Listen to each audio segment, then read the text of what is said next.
resolutions in the UN Security Council and playing a very unhelpful role. So this is a situation that, in my view, can deteriorate and engulf the entire Middle East unless something changes the trend of events as they are transpiring. So that's the situation as I see it. Now, I came here to listen to you and how you see it. So I'm ready for your questions or comments or insults, and thank you. And again, all I ask for is that we be respectful. Yes, sir. Yeah, okay, there's a microphone there if you'd like to take it. You've been to Syria. My understanding is that you have dealt with both leaders, the previous leader, Idris, and the present leader, Amro, of the Free Syrian Army. Is that correct? Idris is still the leader of the Free Syrian Army. Idris is still the... Yes. Okay. So, before we commit to 100% support of the FSA, what steps are they taking to get rid of their extremists, to get rid of their people that are on the battlefield committing atrocities now? Thank you. That is an excellent question, and I thank you for that. Right now, they're almost divided geographically. In the north, the al-Nusra and al-Qaeda people are generally centered there. You get further south in the center, you get more of our Free Syrian Army people, and also in the south. And believe it or not, the jihadists, the al-Qaeda and al-Nusra people, are spending more of their time trying to impose Sharia law on the people than they are doing the fighting. And we do know who the Free Syrian Army people are, and as I said, the Saudis have been providing weapons and they've been getting to the right people. And look, I'm sure you may have heard or seen front page of the New York Times this morning. The Free Syrian Army, or people, anti-Assad forces, executing 7 people. That's terrible. That's awful. That's disgraceful and unacceptable. But you know, when you get into these kinds of conflicts where people watch people slaughtered and see this kind of thing, it's one of the great tragedies of these wars. And I know for a fact that the Free Syrian Army does not condone such a thing. Bashar Assad has a strategy and a doctrine to murder, rape, and kill, and torture. So there is a difference. But the longer this thing goes on, the more terrible that it's going to be, as compared with, as I said, 2 years ago, where it was simple demonstration. But I am confident that we can get the weapons into the hands of the right people. I believe that. Yes, sir. Wait, I'll get you a microphone. Okay. I was wondering if you could comment on what I see as a huge disconnect between foreign policy and domestic policy as it pertains to, in general, the war on terror and al-Qaeda specifically. Back in 9/11, we were told that al-Qaeda perpetrated this attack on us, and they were such a threat. They were such a threat that we literally voided out our Constitution with the Patriot Act. We gave the President the ability to make war without congressional approval. We took away our civil liberties, privacy, and 12 years later, here we are entertaining, supplying arms to a fighting force that's 20% al-Qaeda. Now, if there's such a threat that they can void out our Constitution, before we entertain supplying arms that, and believe me, our record on keeping track of the billions of dollars in Afghanistan, keeping track of the weapons, is horrible. So, until we can be assured that these weapons aren't going to get to this enemy, I see it as aid and comfort to the enemy. And I think before we entertain that, repeal the Patriot Act, because they're not that big.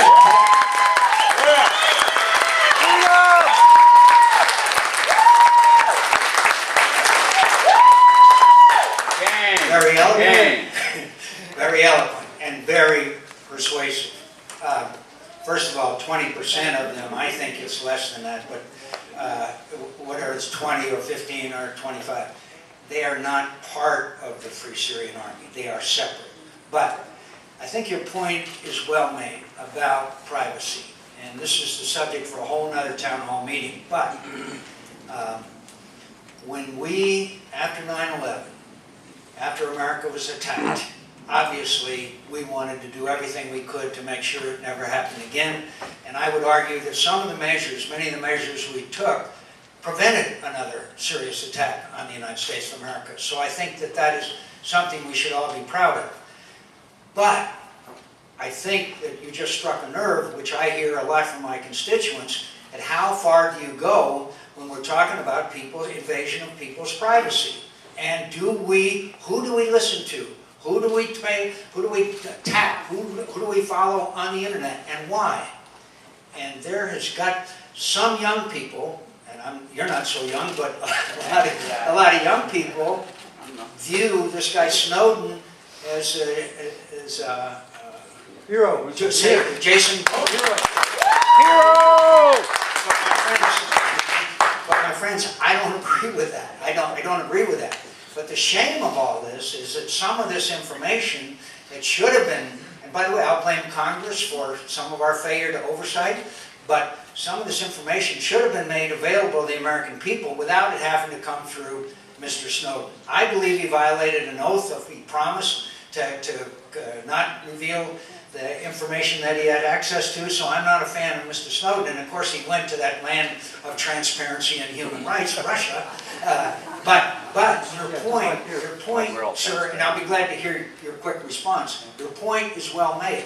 We need congressional oversight, we need transparency, and we need the American people to know exactly what we're doing. Now you want to respond real quick? Well, one thing, where's the evidence that for sure, it was Assad? I remember a year or so ago, Israel was contemplating doing sorties into Syria because the rebels had taken control of a chemical plant. So how do we know who's using this? For sure. Right. And we don't have a good record. We lost billions of dollars in $100 bills. Halliburton was destroying vehicles rather than fixing them because they had a cost-plus contract. In fact, they had a no-bid contract. I think it's all, we need to step back and reevaluate, and particularly the Patriot Act, because obviously Al-Qaeda is not that great a threat as it was blown up to be. First of all, dear friends, Al-Qaeda is still a serious threat. Now, I promise you, Al-Qaeda is still a serious threat. As long as there's the conditions that exist in these countries, there will be a breeding ground for people who are willing to blow themselves up to take our lives. You and I just have a fundamental disagreement there. But your point about the trust of the American people in what the government does to protect it is something that we're going, well, I mean, evidence the applause that you received. There's a lot of people who share your view that we need to have better congressional oversight and better information for the American people. Yes, sir. And then I don't have a question, but my name's Brian Bates. I'm a former Marine Infantry combat veteran. I did a combat tour in Kona Province, Afghanistan. Microphone. My name's Brian Bates. I'm a former Marine Infantry combat veteran. I did a combat tour in Kona Province, Afghanistan, 2005. Also 2006, Haditha, Iraq, roughly a year after the incident, which I know you're aware of there. I was also a private security contractor working with the Army Corps of Engineers who were leading the reconstruction effort in Afghanistan. I'm no stranger to Al-Qaeda, their affiliates, and the people of the region near Syria. I'm here to tell you that I'm completely opposed to military intervention. My reason,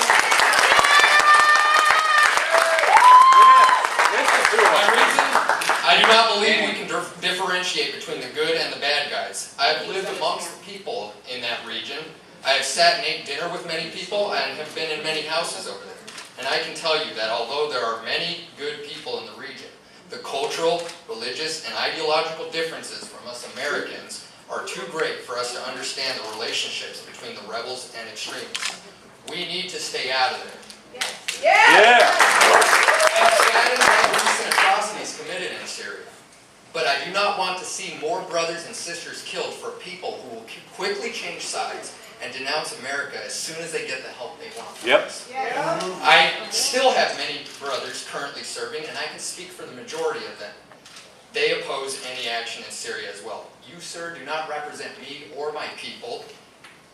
And I am flabbergasted that as a man of honor such as yourself that has sacrificed so much for his country does not understand the dangers of getting America involved with the situation in Syria.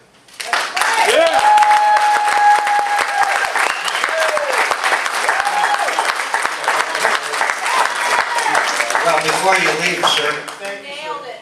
I thank you for your service to the country. I'm grateful for it. I also have a son who's a Marine, Lance Corporal, served in Iraq, combat 1st Battalion, 1st Marines. I have a son who's a Navy pilot. They don't share your view. And when you think you speak for the majority of men and women in the military, in my view, you speak for yourself. Because I talk to men and women in the military all the time. And they... I have no more time for you, Senator. So, sir, most I have Marines no that more time I know... for you.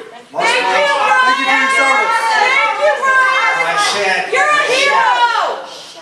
Ma'am, I said that we're going to treat each other with respect. You're gonna treat him with If we respect. do not, then you can leave, okay? It's that simple. I want to respect everybody here. You don't want to hear anybody, so I Let's guess you go. will leave. Go ahead, leave. Leave. Just asking, sir. I want you to leave You just unless asked I a question. recognize you talking, okay? It's that simple, because we've got to respect the views and the opinions of everybody who is here. Now, if you want to say something, I'll be glad to get you a microphone. Absolutely, whenever you're ready. Hi there, Mr. McCain. Hi there, Mr. McCain. Test. Hi there, Mr. McCain. If you could choose a flavor of ice cream, would you prefer sarin or depleted uranium? I don't understand that question, and I don't think it's relevant to anything. Go ahead. Which chemical weapon lasts longer, sarin or depleted uranium?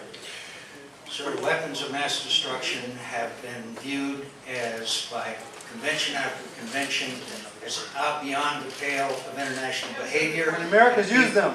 And people What about Iraq, who are condemned for doing it. It's just that simple. You would agree that depleted uranium is a weapon of mass destruction?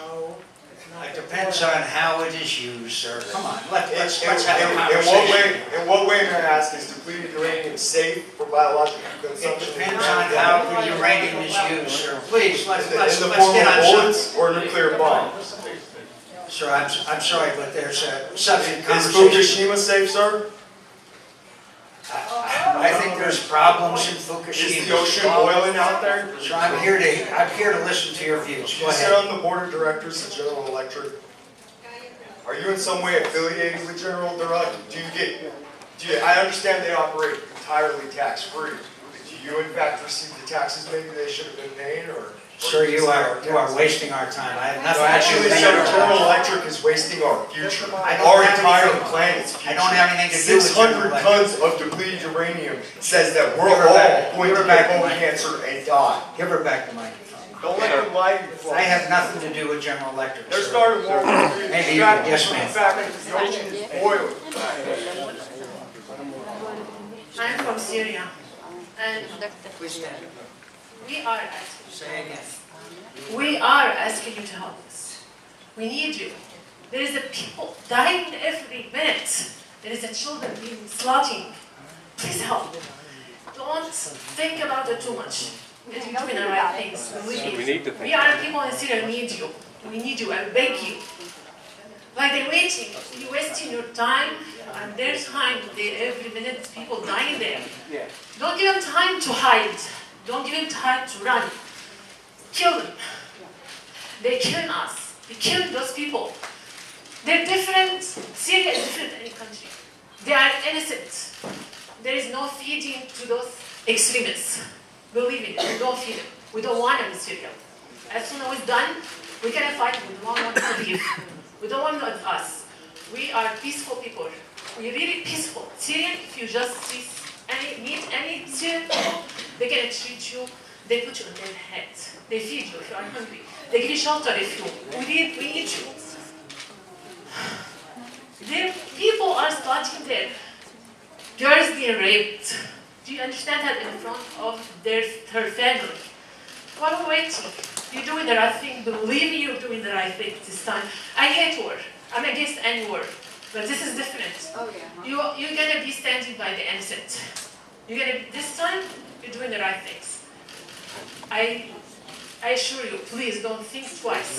When you're doing the right things, when you're doing the really right things. We hate war, we don't want war. But they are killing us, no matter what. We're dying. You're gonna bomb the innocent? No. We want to help you too. We want you to target the right people. Assad is a killer, and he killed us.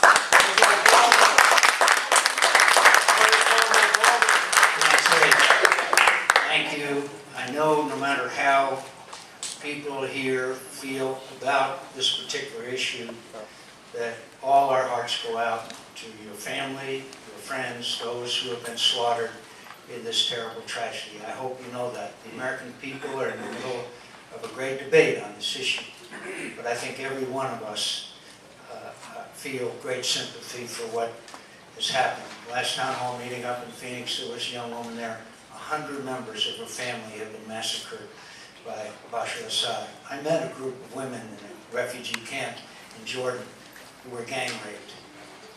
And that's a pretty compelling experience. And so I thank you, and God bless you and your family. Yes, sir. Wait, and we'll get a microphone for you. Please stand up. These are 3 questions from your colleague Bernie Sanders, and they're my questions now too. Number 1, when are we going to start dealing with the major problems in this country? For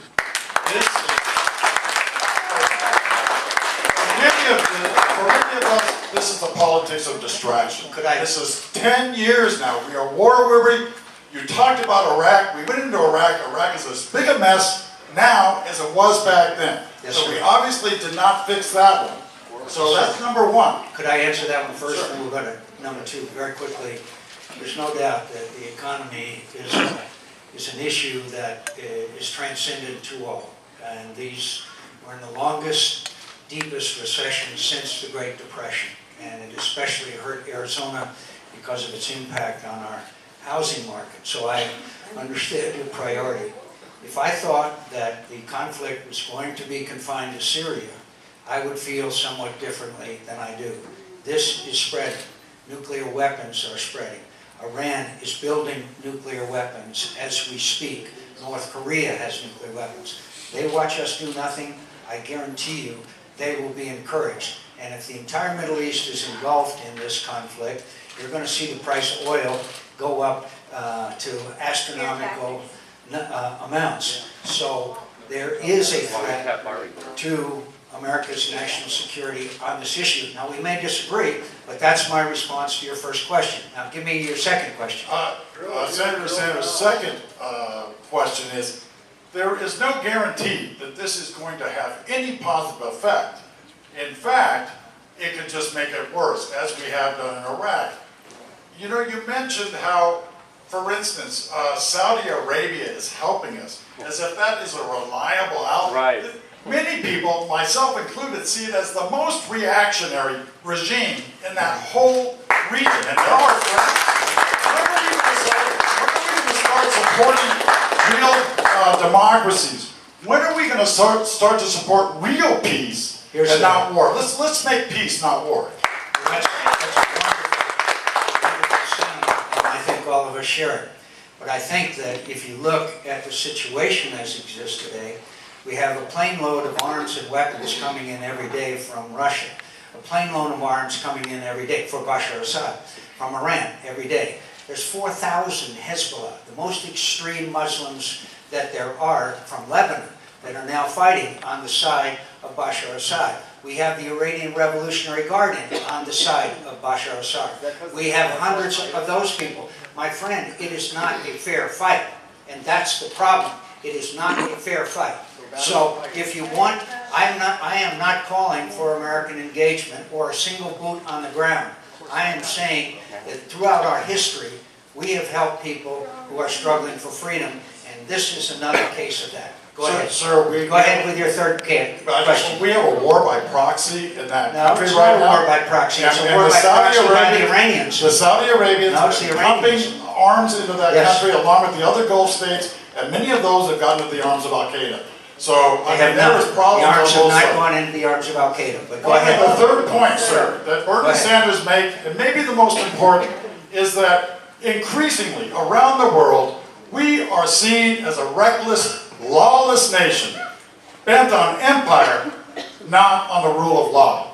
When are we going to start to stand up for the rule of law? Follow the Constitution. Actually, sir, the United States is viewed, if you want to know the truth, the United States is viewed as weak and vacillating and unreliable. That's how the United Is that States why is you viewed. need to go bomb And everybody? they will be continued to view that way if we allow weapons of mass destruction to be continue to be used without response. Yes, ma'am, all the way in the back.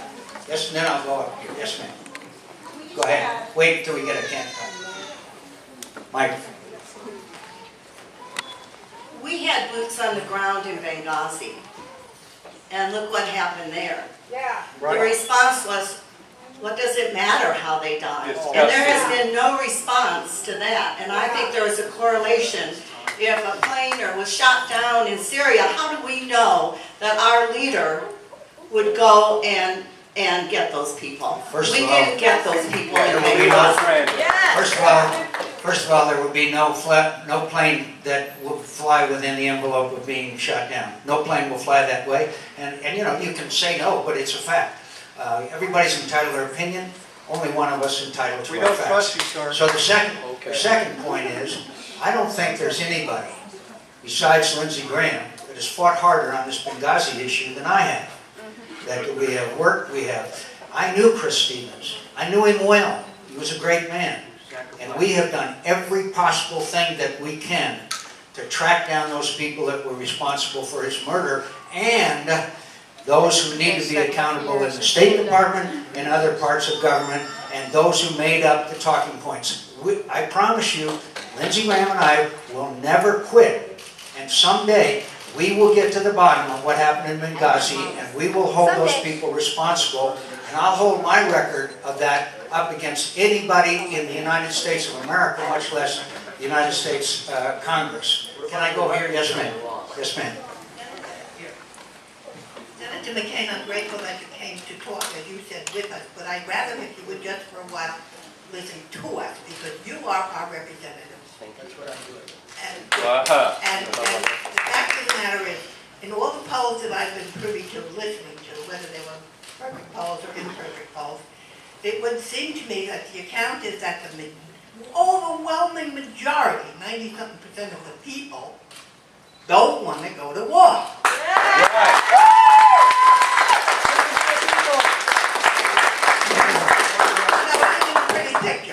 Anyway, but about Benghazi, it's usually never so much the crime as it always is the cover-up. And there was a lot of questions. It was anything but transparent. And I think that you mentioned something about moderate rebels. This is the picture you were referring to. These 7 men have their heads in the dirt. They have blood on their back. They're handcuffed. It's gross. It's evil. I think we should stay the hell out of here. Well, again, I appreciate your view, and I'm sorry that you haven't had the chance to go to a refugee camp with me and see the young women who are gang raped, the young men who have been intentionally tortured by Bashar Assad, and those who have had their families executed in front of their eyes. And you will then maybe feel a little bit differently, as this woman does, who has firsthand experience with the atrocities that have been committed by Bashar Assad. Yes. I know your heart goes out to them as well. Yes, ma'am. What about Waco, Texas, the atrocities we committed there? Okay, I just have to say I am also a Syrian American, and I am against Bashar al-Assad, but I'm also against military intervention.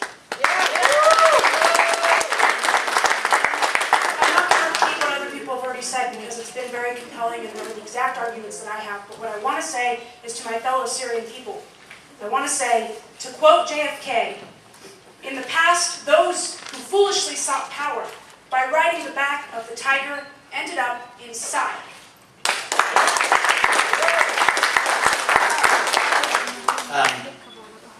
God bless Also- John McCain, who he was, who he is, and who he will become. Thank you. And my only response is also a very wise man that said, those who ignore the lessons of history are doomed to repeat them. What do you have for doing?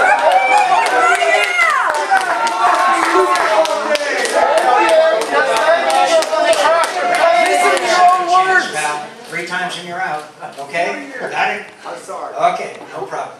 And can I, Sir. let me say, but I appreciate your view and I appreciate your input.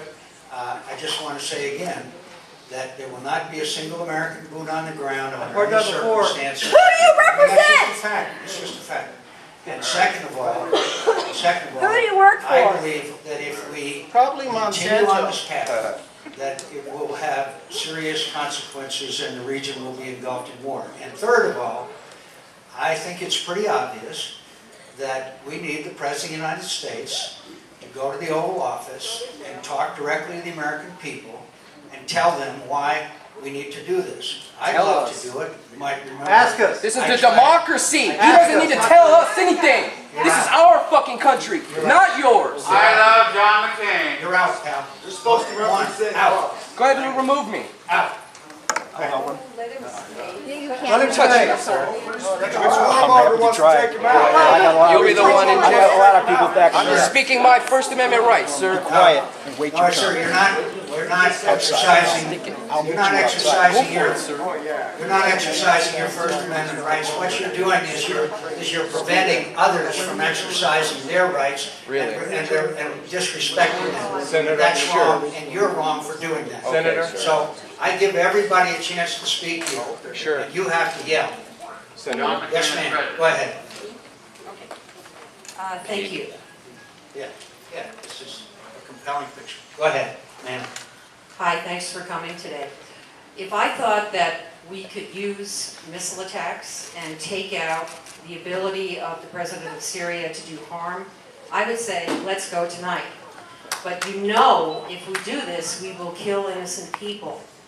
I do not know that. Oh, give me a break.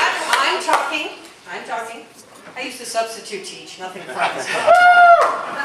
But I can't believe that with all the resources this government has, not only our government, but other countries, we cannot figure out a way to bring pressure to bear on Assad to stop him in ways other than strikes that will kill innocent people. Please talk about other ways to stop this man besides cruise missiles. Thank you. Yes. Thank you for that comment.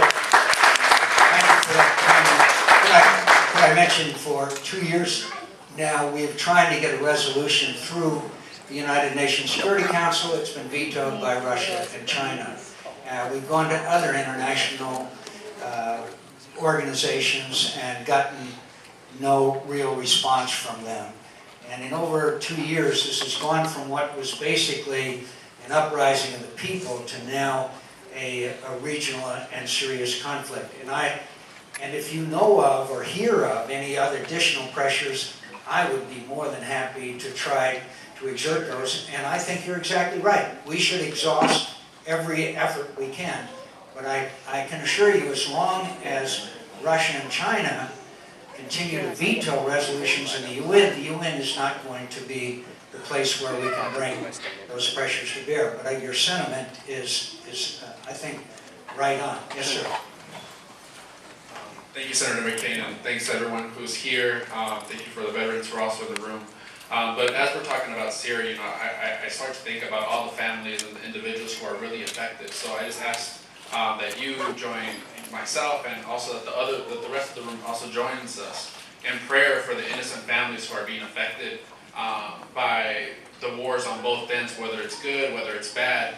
But I also think that, I heard someone mention about, domestic policies. We do have a lot of domestic policies that we need to worry about here.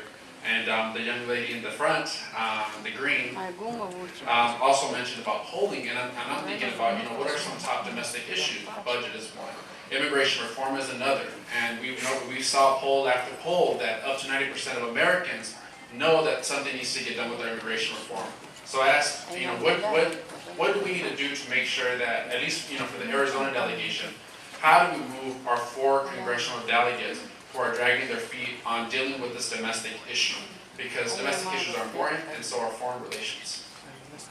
Thank you. And by the way, could I mention that we have representatives of our hearing and visual impaired community here today, and I want to thank all of you for coming. Thank you very much for taking part in this town hall. Thank you. If you have a question or comment, just raise your hand. All right, so let me just finish. The issue of immigration reform is something that we need to address. I think that all of us would agree on one thing, and that is the status quo is not acceptable. That's 11 million people in our country illegally. We're not going to round them up and deport them, so we need to address the issue. So we're asking our Republican and Democrat friends that if we could sit down together, pass legislation in the House, have a conference, and get a bill to the President's desk to resolve this issue. And I know that there's very passionate views on this issue, but I don't think it's going away, which argues then for us to sit down together and hear everyone's views and address it. Could I ask this man right here? Yes, sir. Well, since we are switching a little bit to domestic issues, I have a question because you used to sit on the Senate Committee on Health, Education, Labor, and Pensions, and that committee recently, that's why I said you used to, and that committee recently favorably recommended the passage of the reauthorization of the Workforce Reinvestment Act, or Workforce Investment Act, which contains language that authorizes the payment of sub-minimum wages to individuals with disabilities. And it also has language moving the Rehabilitation Services Administration from the Department of Education to the Department of Labor, which further separates it from the special education function of the Department of Education. And one, we're asking that you not support that when it comes to vote on the Senate floor, which we understand is going to come to vote shortly after you return from the recess. I think so. Well, that's what we're kind of hoping, that that it does get delayed and that there's a chance for amendments that would change Section 511, which is the section that has the language authorizing the payment of the sub-minimum wages, which sort of ties it into Section 14C of the Fair Labor Standards Act, which we have, the National Federation of the Blind have been challenging for quite a few years, and we were hoping that we could get your support and get your thoughts and comments on that. Well, thank you, sir. You're the best informed attendant in the town hall meeting that I've had. I would be glad to examine it. I don't think it's coming to the floor because we're going to be consumed by this issue that we're discussing today, and also then there's the debt limit, which will then cause another reason for the approval rating of Congress to dip even further if that's possible. We're down to paid staff and blood relatives now. But I'd be glad to look at it, I'd be glad to hear from you on it. And the National Federation for the Blind is a very important organization. Is that a lab? Is that a Labrador? Lab? Beautiful, you should see it. Labs are the only love that money can buy. And it's a beautiful dog. Senator. Thank you. Senator. Yes, ma'am. First of all, thank you very much, Senator. And excuse me, please, because my first language is Spanish. I came to this country because I have earned my citizenship. Yeah.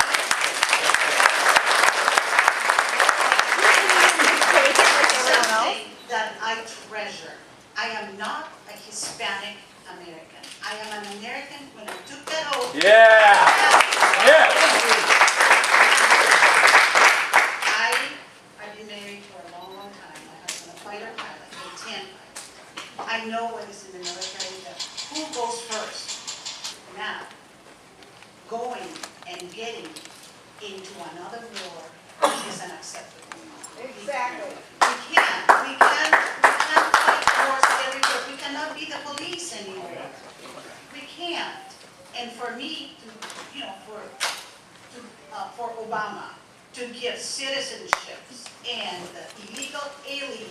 They're not illegal immigrants. I was an immigrant, and I have earned my citizenship. To give it away is a travesty.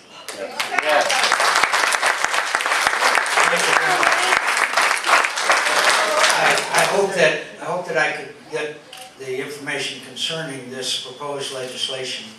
It's a legal status and then 10 years before a green card. Thousands of dollars in fees. Pay back taxes, learn English, get to the back of the line behind everybody else.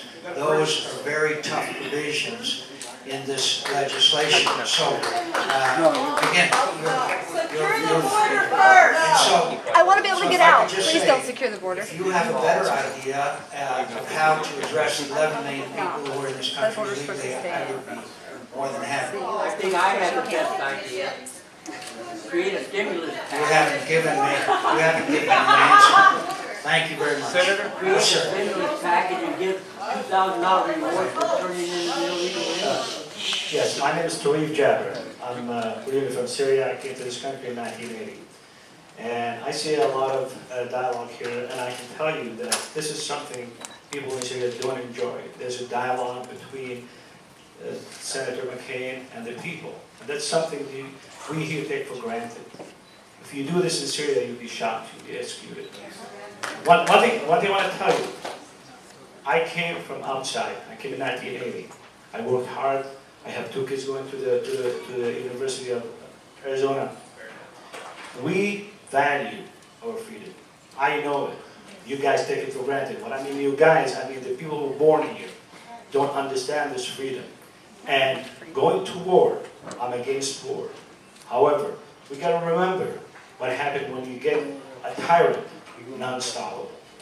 We all know what Hitler did. A lot of Jews died. There's a line in the sand that is drawn.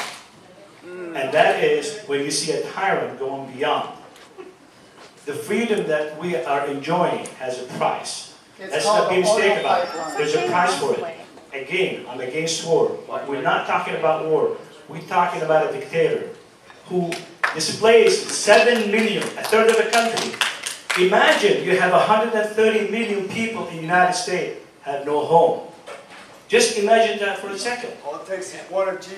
Let me finish. I respect. Let me finish. So what I'm saying. One nuclear meltdown, and more than that will be the place. Mark my words. 2,700 houses for each homeless person. What I'm saying. Gregory Osco, our own NRC chairman, said it. What I'm saying is, nobody wants war. I don't want war. I don't want my kids to die. And what we're saying is that this dictator had to stop. If you don't stop him by this chemical, next thing is Iran. You see that we are weak. We are paying the price for being the super America. We have to maintain it. If you want to sit back, that's fine. We degrade ourselves from the superpower to the next level to the next level. So it's our choice. And I applaud Senator McCain for his stand. Thank you. There's a gentleman in the back that's been going crazy for the last half hour, so he wants to record this important response that I have for him. Get close to the camera so you can. Just go ahead. The question is this: two-part, how is Amnesty not going to bring about a civil war in this country when it brings in 50 million over 10 years? And how is getting involved in Syria not possibly going to start World War III? And that'll be on Obama. It ain't going to be on me. Hope it's not on you. Thank you. First of all, Who do you work for? I don't think, honestly, that you're looking at 50 million people, but I do believe that we're looking at a situation where there's 11 million people. There's more than that. We're not going to leave. You say there's more than that. All I can do is rely on government figures. But Exactly. Check your work. no matter how many there are, they're living in the shadows in this country. No one here can give me a rational argument as to how we'd round up all these people and send them back to where they've been done before. No, it's not been done before. Yes, it is. It has never been done before. And so, let me finish. Okay, I let you finish your comment. And so I think that we should at least agree that we need to look at this issue and we need to somehow work our way through it. Until you And if do you stop have a way, sending the cops after you know something, pal, I'm a little tired of you yelling, okay? I will recognize you if you will be polite and respectful to everybody. No Okay? problem. You won't be? I said, no problem. Okay, thank you. But just Okay. let me Just say wait one just a thing. minute until I finish If I keep answering my his hand up, question, I'll will have you? to apply for medical care. Adios.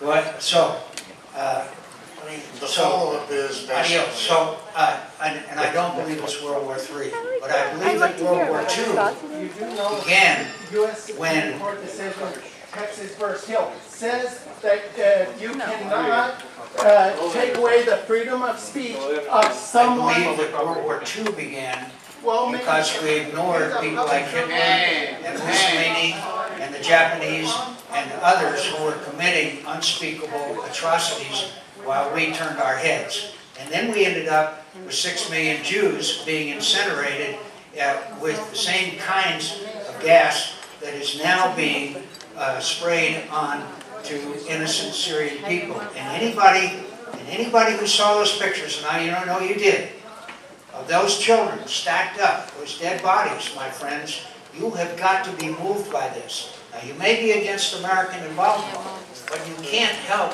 but break your heart when you see the bodies of innocent people stacked up who have been murdered by a guy who's a mass murderer. So my answer to you is, there will not be a single American at risk at any time if we give the weapons to the people who are fighting for freedom. That's my answer to you, and I don't expect you to accept it. Now, but because you've been so patient, go ahead and you respond.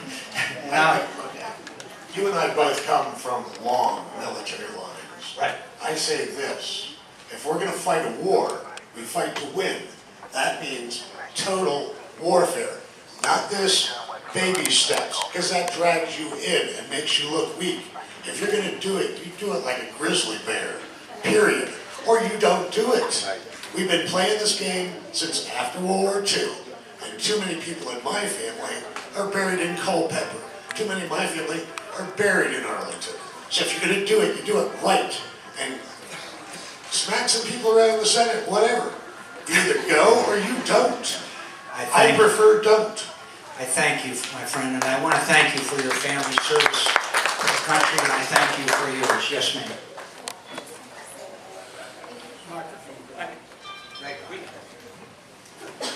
I just wanted to say thank you for coming and thank you for your service. Closer. I wanted to start by saying that we're Tucsonans, or most of us are Tucsonans, Southern Arizona, Arizonans. Our community is known for being a community that is better than the behavior that I've seen displayed here. And I apologize for the way that you've been treated here, because that's not how most of our community behaves.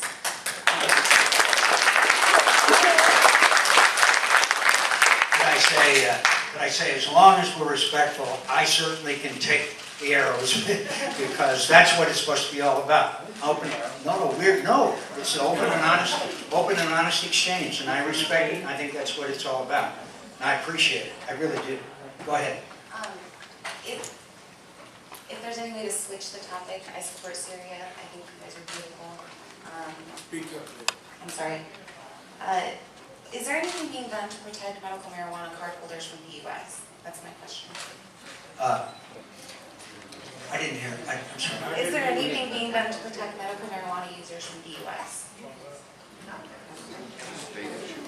You know, every once in a while I don't have an answer. I promise you I will look into it. I have not, I honestly don't. Let me show you how old I am. I was running in New Hampshire and a woman stood up and said, "Senator, what do you think about the use of hemp?" And I, naturally assuming that that meant making ropes, she said, "I think it's great. I said, hemp all the time, all the hemp we can get." I found out later on that maybe there was another use for hemp. So on that one, I would like to get back to you if you could get to my staff on that. Thank you. I just have a quick question, kind of an observation. I'm sure everybody in the room remembers the President Bush standing on the aircraft carrier proudly proclaiming mission accomplished.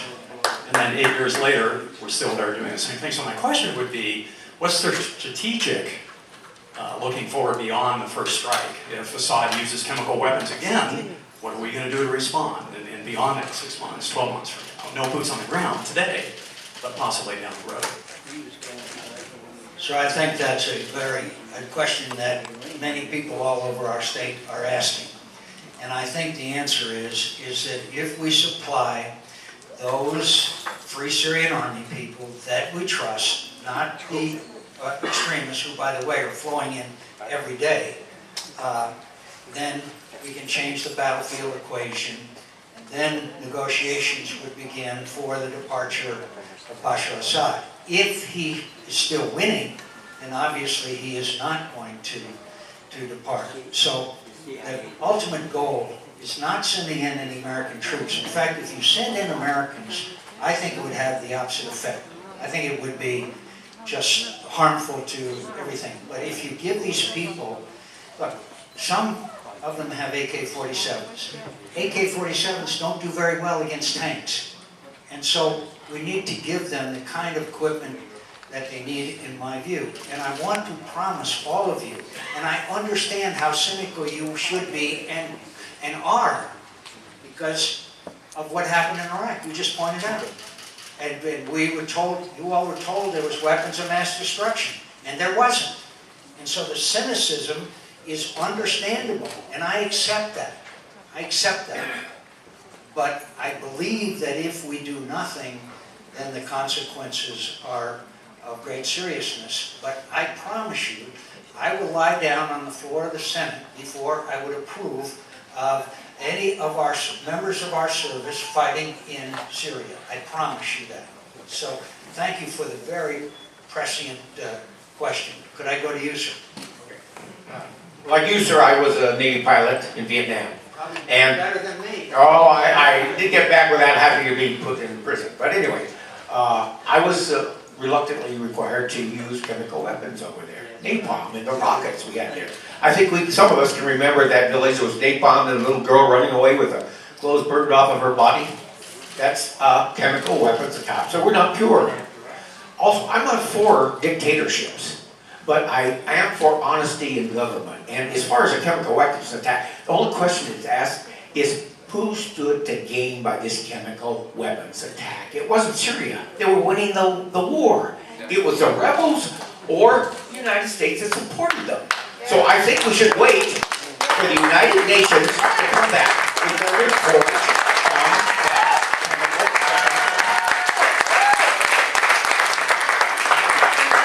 First of all, I agree with you that war is a horrible thing. And many times those of us who fly airplanes in combat don't see the results of what we do. And I thank you for your service and your willingness to sacrifice for our country. Napalm is a terrible weapon and a relatively effective one, as you know. And wars are terrible. But if you drop napalm, you had an enemy. And war is hell. And if you killed that enemy, you probably prevented that enemy from killing one of our people. That's the object of war. That, in my view, is very different from sending a Scud missile loaded with gas that kills everybody in the vicinity that are innocent men, women, and children. That's what I think is a bit of a difference here. And second of all, my friend, please don't rely on the fact that this is not chemical weapons. The facts are really in. And the facts are that he's used them before, only in smaller amounts. Now, why did he use them? You want to know why they used them? Because the Free Syrian Army controls a part of Damascus that is vital in his communications and his ability to move his people back and forth. And he was unable to dislodge them from that particular place, using a lot of weapons and tanks and armor. And so he decided that he would wipe them out. And killing 1,000 or so people is a pretty effective measure. That's why he used those chemical weapons. And I promise you, Claude, I promise you, it is ample evidence, and you will see a lot more, including the intercepts, which will be made public, about how Bashar Assad's people ordered these chemical weapons to be used. I got a couple more here. Yes, sir. I'm a Syrian American. I'm Syrian American. My son served in the Navy. He served this country. And these people, they say war on Syria. It's not war on Syria. War on Bashar al-Assad, the brutal regime, killing people every day, killing civilians, killing children. We're sick and tired of him. We need some help. The only help we get is America. America is a big power, superpower, and we need you. If we don't help Syria, he's going to kill half of the nation. There are 7 million people left their home. 7 million. If these people go back to their home, he will kill them all. You're talking about negotiation with him? You cannot negotiate with this brutal guy. One guy, about 2 years ago, he sang a song raising Syria against the Assad. He cut his throat. He killed him. This is the guy we can negotiate with him. The only way he knows, the only language he knows is the power. We need to use power against him. My family in Syria, I'm not asking the United States to kill civilians there. I'm asking the United States to kill this brutal guy, the criminal guy, Bashar al-Assad. Thank you. You know, it's very, very unusual in Tucson to see somebody come in with a Sun Devil shirt on. So please go ahead. Yeah, they're right behind you, the microphone. Anybody who's got the guts to come here with a Sun Devil shirt on deserves to be heard. Thank you, Senator. Thank you for your service as well. I was just wondering, there's a lot of, I feel for Syria and the situation that's going on over there, and a lot of innocent people getting murdered and children getting murdered. And I mean, I can't help but when I heard that, what about Mexico and the cartels and everybody chopping off heads and doing stuff over there? Well, we're not going over there. It makes me think that there's ulterior motives, some here, some at the bottom line.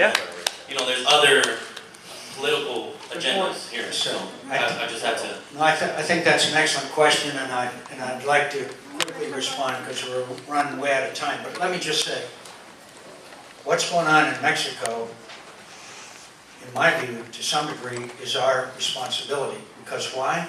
Because we're creating a demand for drugs in this country. And when there's a demand, there's going to be a supply. Legalize. Okay? Well, maybe we should legalize it. We're certainly moving that way as far as marijuana is concerned. But I would respect the will of the people. There was a vote here in Arizona. But let me just say that they are bringing these drugs across to our country because there's a demand for it. And there's going to be a supply wherever there is a demand. And so, yes, the slaughter has been terrible. In some ways, it's not quite as bad because they kill each other, these cartel people, but thousands of innocent people have been killed. So, my urging is that this country engage in a conversation about drugs, about the punishment for drugs. A huge percentage of the people in prison today are drug-related crimes. Now, I'm not saying that's good or bad, but I am saying that we need to have a national conversation, and your point is well made. But I would also argue that the President of Mexico is not putting chemical weapons and slaughtering people the way that these people have been slaughtered. It's an entirely different scale Senator? That there is. Senator? And so, okay, we really have to go. Yes, sir, go ahead. Thank you, sir. Then, Sir, I have a lot of respect for you and your service to us. I always have. I started voting in 1982. All right, and but you don't look that old. Oh, thank you. One of the things that I hear you say is that how abhorrent it is as far as all the thousands of people that are being killed over there. What about the Congo, Sudan? All right. What about all the Christians that are being killed? All right. Whether or not you're Christian or not, I don't. That doesn't matter. These are still innocent people that are being butchered. We're not doing anything about that. All right. You sit there and you talk about all the people, all the women that are being raped over there? What about the 10 illegal aliens that raped the 14-year-old girl that the news isn't hardly even reporting? What about all those illegal aliens that sit there and break, I mean, they're already breaking our laws, all right? But yet, then they sit there and they kill people with a DWI or anything. What do? You know, send them, and then they're back here again, all right? That's getting ridiculous. You know, I'm just getting so frustrated with you people up in Washington.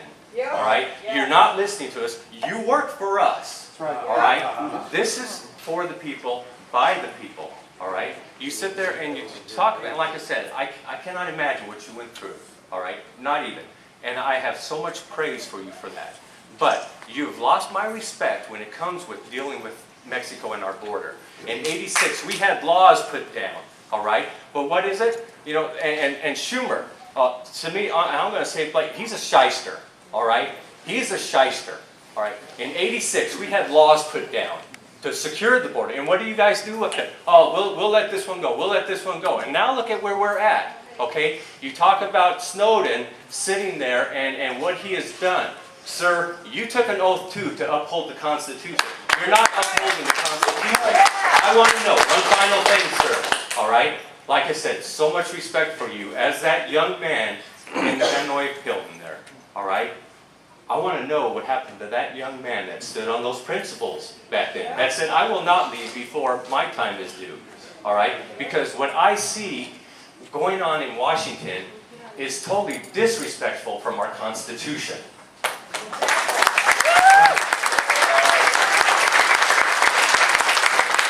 Thank you for your kind words.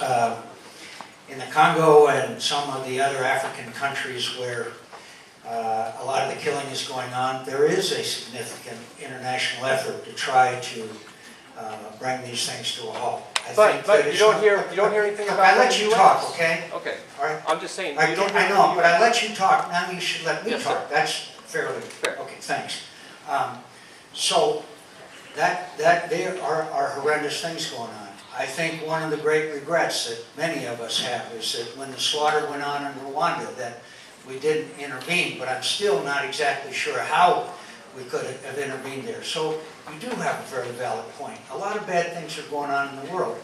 But I would argue that if this thing continues to spread, it has the potential to be a direct threat to the national security of the United States. Now, you may not agree with that, but that happens to be my view as I watch the conflict spread throughout the region. Now, you made about 5 points, so let me... Real quick, respond to All that. right. Okay. Go ahead. As far as our national security, absolutely. But our border is so porous. I understand. You know, if I was a terrorist, I'd absolutely be coming up through the Mexico border. I see. I thank you, but I would like to point out that the border is more secure than it was. When it isn't. I can show you, again, you said no, but I can show you facts and numbers, and I can take you down the border and show you the fence and the surveillance. And frankly, if you talk to Border Patrol people, they will tell you that the Yuma sector is largely okay. They will tell you the Tucson sector has a long way to go. Now, the head of the Border Patrol gave me a list, not a bureaucrat, not someone from the Homeland Security, but the head of the Border Patrol gave me a list. We call it a punch list. And each of the 9 sectors of our border and what is necessary to have 100% situational awareness and 90% effective control.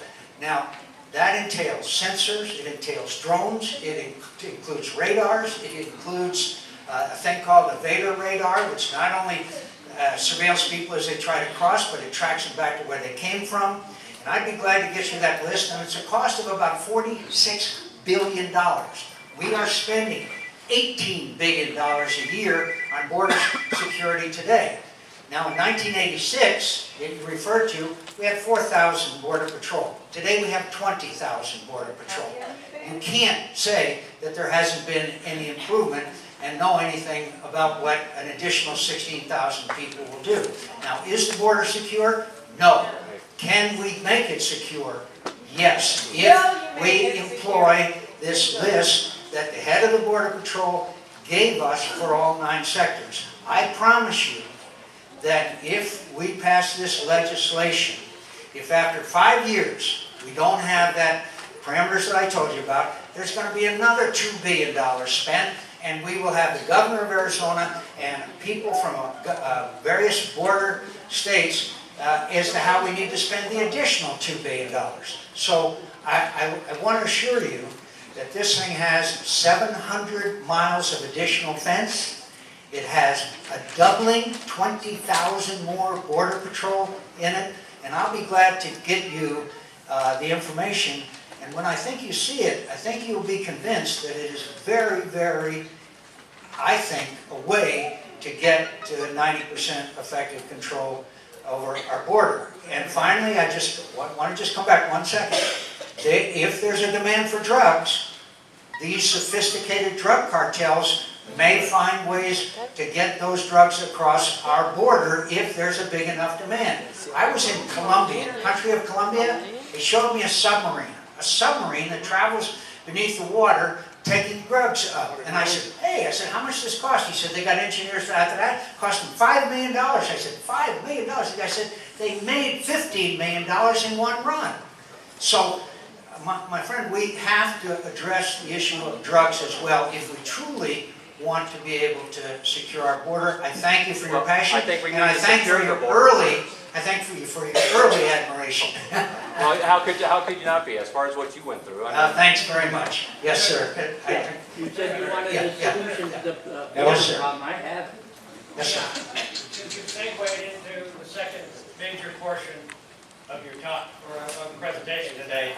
I would like to tell you that for the past 3 or 4 weeks, I've read Senate 744. And I've concentrated a little bit on one particular portion, border security, section 1100. And I can tell you right now, this is just informational for you only, and I'll preface a question with this, and that is, in those small sections, it's a very tiny portion of the overall act, which the Senate passed on the 26th of June. A very small section that I have reviewed intensely. It is fraught with ambiguities, disconnects, and sometimes outright misprints. Okay, you have a date in there to affect a change, a trigger of 2104. 2104. It's only, I'm sorry, Senator, but I can show you the page. All you have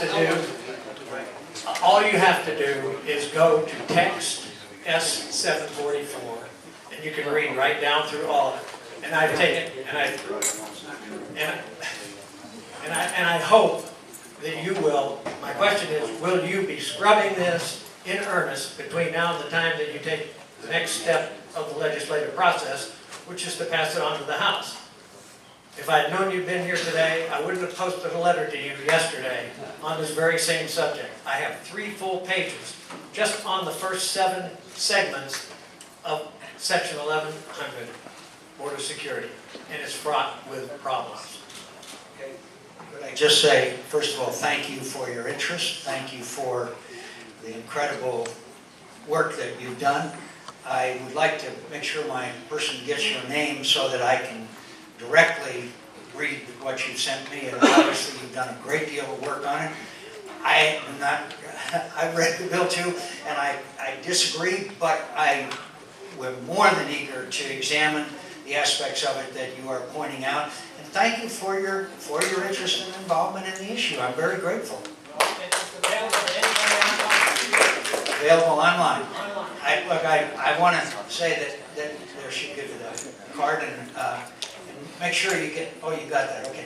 Listen, I'll be back. I just wanted, very importantly, to have the chance to hear from you and discuss the issues and let you hear from me.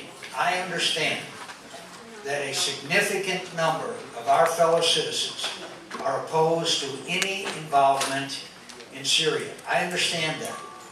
And I hope that you have learned something from my viewpoint, and I have learned from your viewpoint. And one of my major takeaway here is that we need to listen some more, and if we have an argument to be made, then we're going to have to do a better job And it seems to me that one of the ways to do that is for the President of the United States to go in the Oval Office and talk directly to the American people. Only the President of the United States can do that. So, and we have a lot of work to do. And I want to thank my friends who are so passionate about the tragedies that are taking place in Syria. I want to thank my friends who are deeply concerned about another Iraq and another tragedy of the loss. I go out to Walter Reed all the time. I know, and you know, how tragic it has been. Arizona has sacrificed so much in Iraq and Afghanistan. And I want to pledge to you that I won't send a young American into harm's way in Syria. I want to pledge that to you. But I also appreciate your input, and I will take that back as part of the decision-making process. It's my obligation to you to have the conversation with you. And I thank you for coming, and we'll do it again. And I finally again thank our friends from the vision-impaired community who have come here today with that beautiful lab. Thank you very much. Thank you. I don't have high missiles going over there either.